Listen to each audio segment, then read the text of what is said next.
This episode of The Mortician's Daughter is brought to you by the Raven's Wing Magical Co. We could all use a little extra positive energy in our homes and in the world. The Raven's Wing can send some good energy right to your home with their online ordering options. Through their online store, you can find handmade body products to pamper yourself like the divine being you are. Wearable crystals and stones to add beauty and intention to every day. Herb bundles, burnables, washes, and waters to help purify and eliminate negativity, and a whole lot more. We help make the world more magical at the Raven's Wing. Available online or at our stores in Portland and Oakland. Find us at theravenswing.com.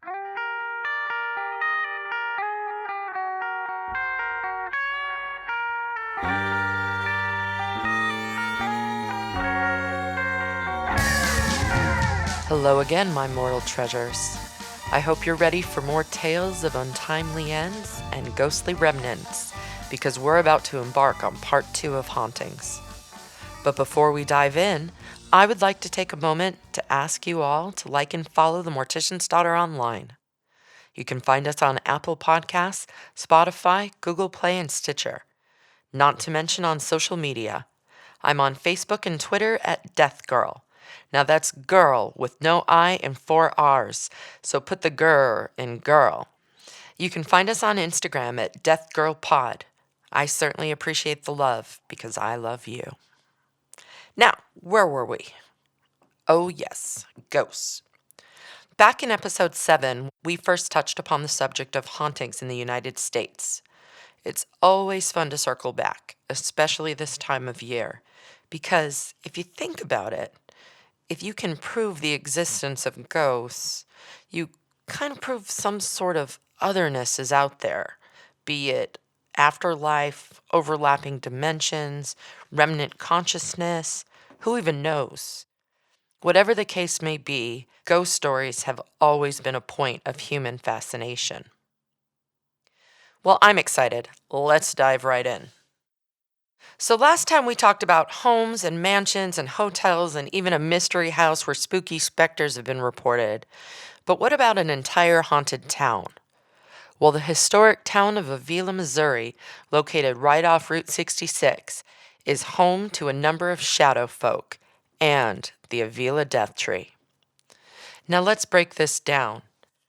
First, we have to talk about the shadow folk, or shadow people. Maybe you've seen one yourself. These shadow figures can sometimes be seen just out of the corner of your eye, or maybe moving unexpectedly among the familiar shadows of your room upon waking. Some say the shadow people are ghosts. Others claim they are echoes from an alternate universe. Some call them shadows from the underworld. While Heidi Hawley, who published a book on shadow people, believes the figures to be negative alien beings that can be repelled by various means, including invoking the name of Jesus. Anyway, Avila, Missouri has a real problem with shadow folk.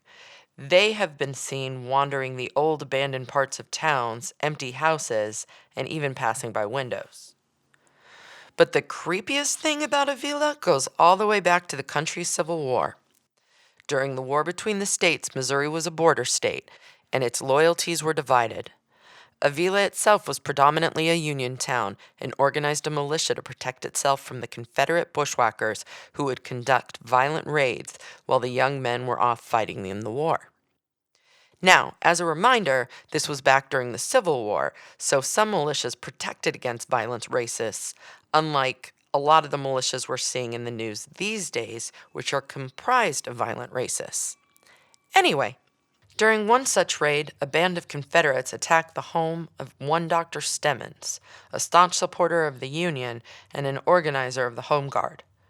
The militia did an impressive job of holding off the 100 Confederate fighters, but eventually they got close enough to set the house on fire, and Dr. Stemmons was killed along with other prominent men of the village.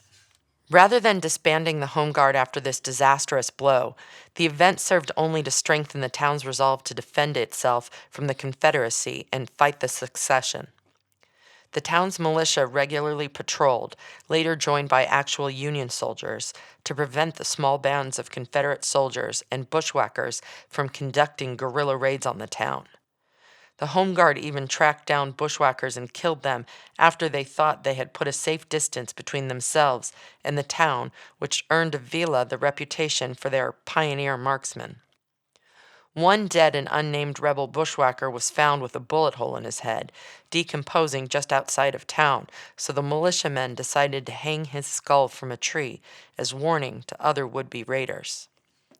And that's what brings us to the death tree of Avila. The tree where the skull was hung is said to be an apple tree that no longer bears fruit. Crows can be found perched upon its rotting branches, supposedly. And I say supposedly because no one actually knows exactly where this tree is located. But the unknown Confederate who was denied a proper burial so his skull could serve as a warning to others is sometimes called the Avila Phantom Bushwhacker or Rotten Johnny Reb, and folks say his headless body can be found wandering the woods near Avila looking for that skull or more Yankees to kill. In addition to haunted towns, there are also quite a few haunted churches in the United States. The most famous, perhaps, being the Adams Grove Presbyterian Church, a Greek Revival-style church built in rural Alabama back in 1853, right alongside a cemetery. The last congregation held inside the building was back in 1974, and the church is currently privately held, but was listed on the National Registry of Historic Places back in 1986 and remains there today. Visitors claim to have seen a Confederate soldier warning off trespassers at the graveyard, and the church's former minister can be seen inside through the windows of the abandoned church just before a thunderstorm. Maybe a church attached to a cemetery seems like a rather obvious place for a haunting, but what about a road?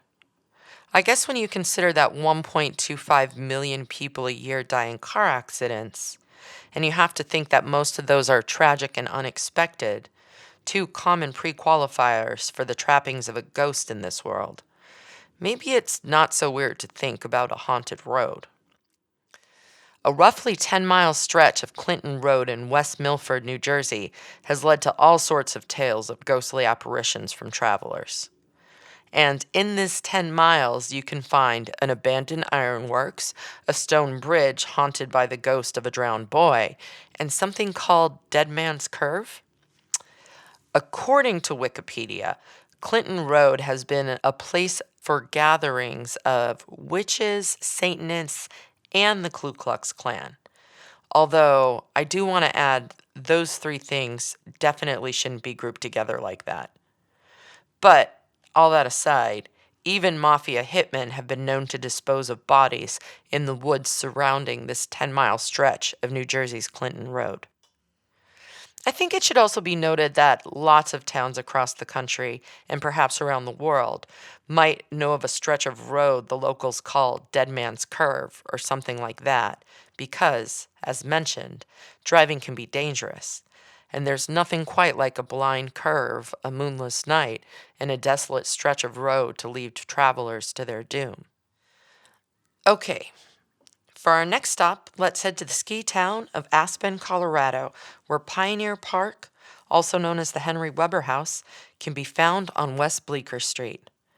The man responsible for the house's construction, Henry Weber, was a shoe merchant who grew wealthy off of mining investments during Colorado's silver boom. But his life turned to tragedy, and some would argue it was a bit of karmic retribution. You see, Henry Weber's wife, Harriet, died under questionable circumstances of an overdose of strychnine, which was used at the time to calm the nerves.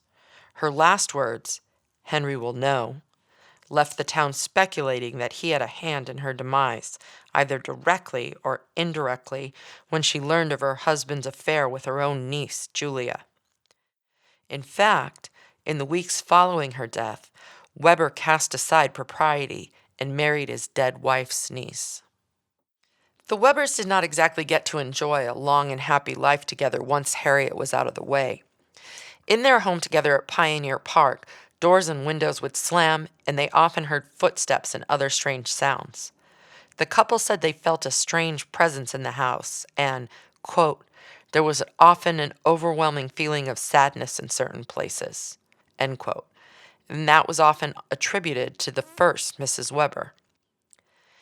And the second Mrs. Weber started to show signs of madness herself.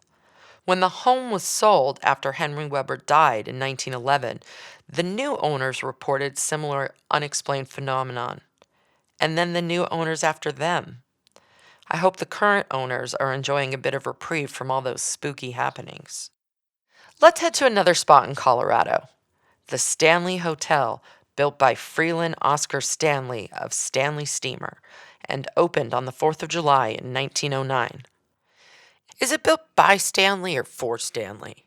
I mean, he's the one who commissioned its construction, but he probably didn't build it. So, built for or by? I'm losing focus here.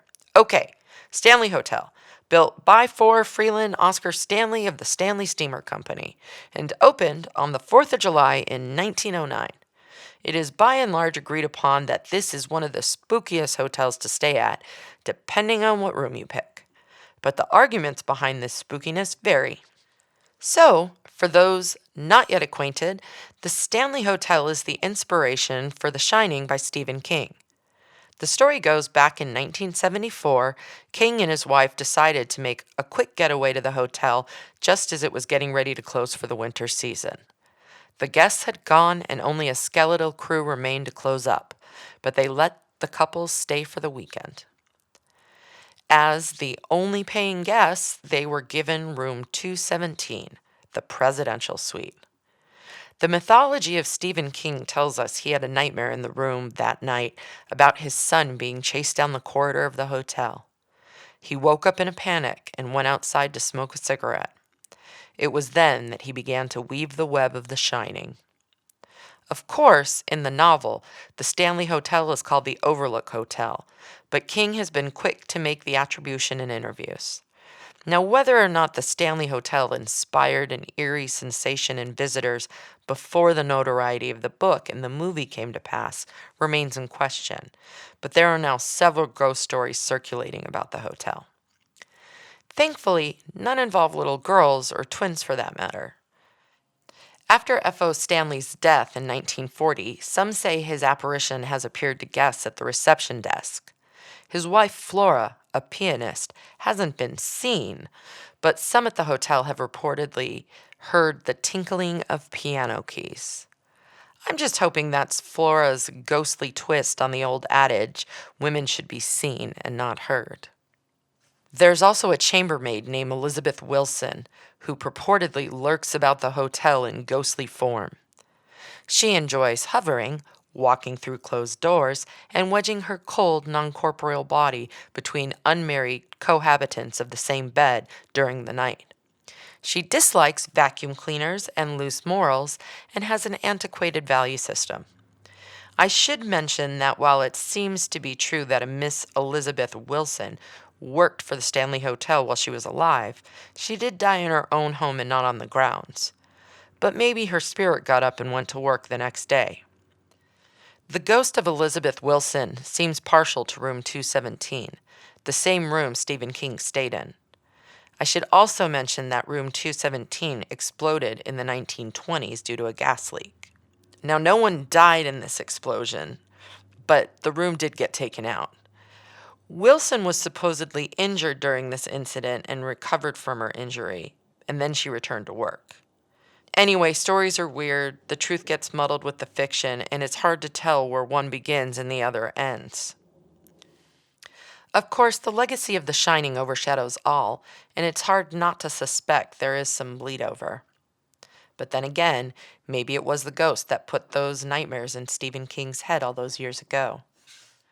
Visitors to the Stanley over the decades have claimed all sorts of strange occurrences, from creepy laughter and flickering lights to mysteriously moving objects and more. You better book out if you want a chance at staying in room 217, however. Although, it should be noted, most of the real ghost activity is said to take place on the 4th floor. So if you're visiting in hopes of a supernatural experience, and it's not just a Stephen King or Stanley Kubrick thing, book a room on the 4th floor, if you're brave enough, that is. According to Stephanie Earls of Out There, Colorado, Overnight visitors opting in for the Ghost Adventure package are assigned a room on the infamous fourth floor, a pocket-sized electromagnetic field reader, and other ghostly graft, including a mug bearing the chilling message, Red Rum, murder spelled backward, that King's novel contributed to the cultural lexicon. I don't know about you, but the commemorative coffee mug makes the experience seem less scary. Well, that's our time for today, and I promised to be brief after I inundated you with some very important information in our last episode. I hope you all took some time to ruminate on your final wishes. Until next time, I'll be doing my best to revel in cooler days and longer nights as we move through autumn toward winter. I suggest you do the same. There's a metaphor in nature, or something. Thanks for listening. This episode was written and narrated by me, Carly Schorman. For those interested, you can find links to my other work, including my forthcoming novel, on my website, themelodyoflanguage.com. Special thanks to the Raven's Wing Magical Co. for sponsoring this episode, and thank you to Mark Anderson and Yabia Music and Arts for producing the show. Until next time, my devilish darlings, stay safe and be courteous to each other in this cruel world.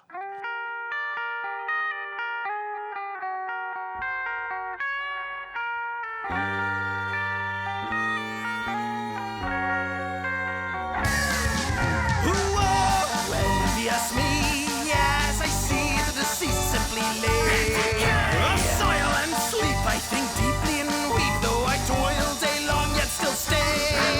We all have it coming, it's coming to find us. All squabbles aside, and in time it will bind us in ways where we finally relate. And we all wait for a final breath of death.